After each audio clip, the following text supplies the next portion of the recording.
Today we're making baigli, also known as Hungarian or Saxon kozonák, although it's not actually a kozonák. It's a tender rolled pastry filled generously with filling. Hi, I'm Robert, and today's recipe will yield 2 baigli, about 750 grams each. We start with the yeast mixture.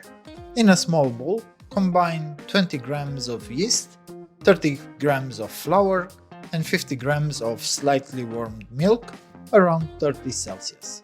Mix lightly with a whisk until combined, then set aside for about 15 minutes to activate.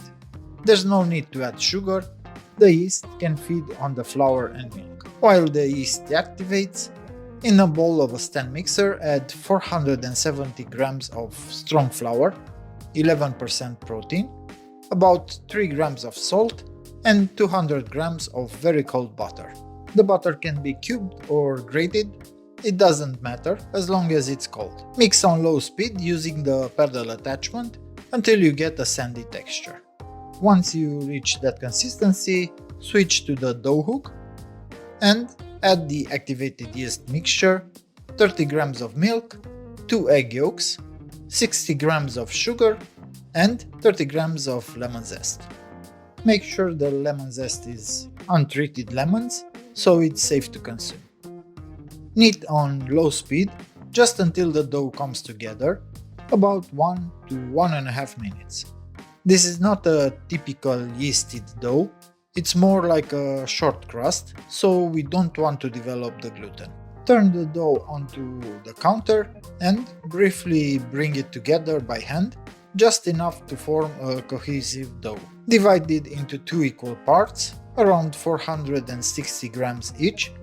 Shape each into a flat rectangle, wrap it in plastic and refrigerate for 1 hour. While the dough chills, prepare the filling.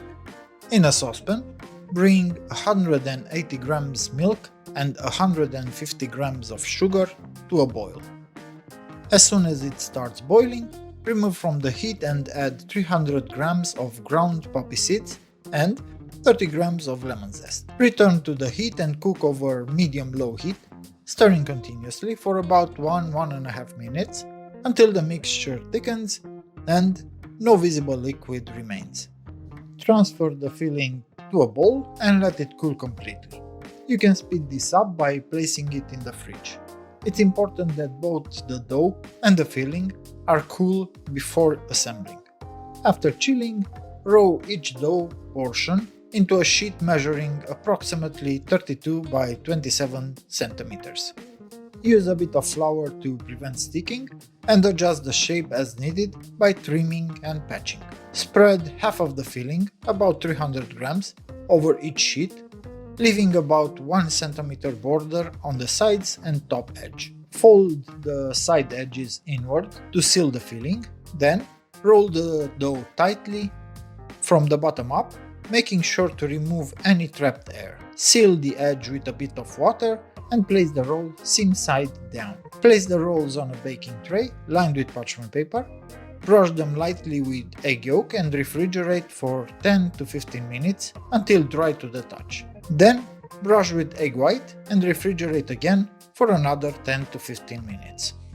Prick the rolls with a fork or toothpick to allow steam to escape. Bake at 175 Celsius, no fan, for 40 to 50 minutes, depending on your oven. For accuracy, the internal temperature should reach about 90 Celsius. Once baked, let the baigli cool completely before slicing.